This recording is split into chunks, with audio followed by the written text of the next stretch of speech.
Magandang araw po sa inyong lahat. Ngayon po mayroon po akong quick tutorial kung papaano gamitin ang iRig sa live streaming at ang cellphone po ninyo ay iPhone. Paano makapag-live stream na makakapture niya yung audio from your mixer. Halimbawa, meron kayong multiple microphones. Tas meron kayong gitara, piano na naka-input sa inyong mixer. Tapos, hindi available ang laptop. Halimbawa, ang gagamitin nyo lang na pang live is cellphone. Gusto nyo makapture yung magandang audio from your mixer going to your live stream through cellphone. So, ang mga kakailanganin lang po natin is this iRig. This is less than 100 pesos. Ang input nito ay 6.35 mm o yung tinatawag na PL, tapos 3.5. Kung ang gagamitin nyo na pang live stream ay Android, ito, pwede na to direkta doon sa Android. Pero kung ito katulad ng content na to, ito ay para sa mga iPhone users. So, meron pa akong ginamit na converter dito na 3.5 mm to iPhone. Ito po. Mura lang din po ito. Ilalagay ko na lang din yung kanyang link. Bavin brand. So, ito. Ang kakailanganin din and pangatlong kailangan natin is 6.5 to 6.5. Again, para sa mga magla-live stream na cellphone ang gamit at walang laptop. Ito yung isang kailangan natin. Yung haba nito, depende na lang kung saan nyo ipopwesto yung phone. Gano'n siya kalayo from your mixer. Sa mga daughter churches, sa mga church services, worship service, karaniwan ito gagamitin. So first, dito natin ilalagay sa main output. Alin dyan, kung left or right, pwede po. Tapos dito naman yung karaniwan na ilalagay natin sa speakers para sa loob ng church. Dito po yun. Or ito pa, pwedeng auxiliary kung meron kayong mga monitoring. Pero for this tutorial, ang kailangan lang po natin is maipasok natin sa live stream yung ating mga audio. So, check natin. So, ipasok lang natin to dito. Pag meron kayong speaker, dito po yun yung para marinig nyo sa loob ng church yung audio nyo. Mula po doon sa 6.5 PL po na ito yung another end. Ito po ngayon yung papasok natin sa iRig. Ito po yung iRig. Tapos, 3.5 yung dulo niya. Ilalagay natin siya sa another converter para sa iPhone. Ito po. Ngayon, compatible na siya para sa ating iPhone. This is, kailangan nakakonect siya sa Bluetooth.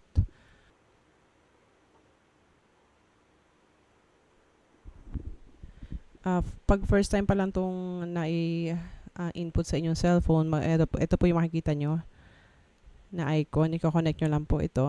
Sa start lang naman, pero pag palagi nyo na siyang ginagamit, mariread na siya ng cellphone nyo, nakakonect na siya nun. Tapos, ngayon connected na siya. Ayan. I-try natin mag-live stream po. Pag meron pa kayong mga gitara, dito po pwede, piano, sabay-sabay po natin pwedeng gamitin. Ngayon, try po natin mag-live stream. Pag iPhone, i-landscape po natin para mas maganda po yung kuha. So, click live lang, tapos test lang tayo, test. Malalaman mo na naka-auto-rotate ka na kung yung pangalan sa taas, ito, pag ni-landscape mo, lilipat siya dito. Kasi minsan, pag nag-live stream tayo, dahil ni-landscape mo na halimbawa, hindi mo napansin na nakalock pala, naka-portrait ka. Tapos nag-live stream ka, tapos ginanon mo yung phone mo, akala mo naka-landscape ka na. Pero pag sa actual niya na live ay nakatabingi. Hindi mo siya mapapanood ng maayos. So here, kaya importante na bago ka mag-live stream, bago mo siya i-go live, naka-auto-rotate ka na. And indication mo nga ito, yun, lumilipat siyang ganun. Kita nyo? Ayan. So mag-go live tayo. Okay, go live.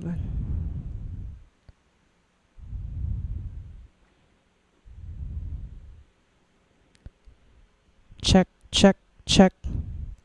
Indication natin na pumapasok yung live, yung audio natin sa live is itong microphone na to. Check, check. May pumapalo yung kulay green dito sa icon ng microphone. Pakikita nyo ba? Check, check. Hindi siya makita, no? Check, check. Dito sa icon na to. So, tingnan nyo na lang siya visually pag ginagamit nyo na. Kailangan habang nagsasalta kayo ay may pumapalong green din dito. Check, check, check. Okay. So, yun lang. Yung actual na result nitong live na to, i-indicate ko din dito sa video po na ito. Thank you. Check, check, check. Indication natin na pumapasok yung live, yung audio natin sa live is itong microphone na to. Check, check. Na pumapalo yung kulay green dito sa icon ng microphone. Pakikita niyo ba? Check, check. Hindi siya makita, no? Check, check. Dito sa icon na to. So, tingnan nyo na lang siya visually pag ginagamit ko na. Kailangan habang nagsasalta kayo ay may pumapalong green din dito. Check, check, check. Okay. So, yun lang. Yung actual na result nitong live na to, i-indicate ko din dito sa video po na ito. Thank you. So, again, review tayo bago natin i-end tong recording na to. From your mixer, kailangan itong PL na to nandito siya sa main output. Main output na ganito yung lalagyanan or ganito yung main output yung nakalagay doon. Tapos ganito 6.5 na wire. Tapos yung another end niya ay nakakonect dito sa iRig. Dito. And then si iRig nakakonekta naman siya sa converter ng iPhone and then si iPhone na yung mag-live stream. So, yun lang. Lahat ng mga ginamit ko sa mga kable na ito, lalagay ko yung link niya para magamit din ninyo. Thank you. Bye-bye. God bless.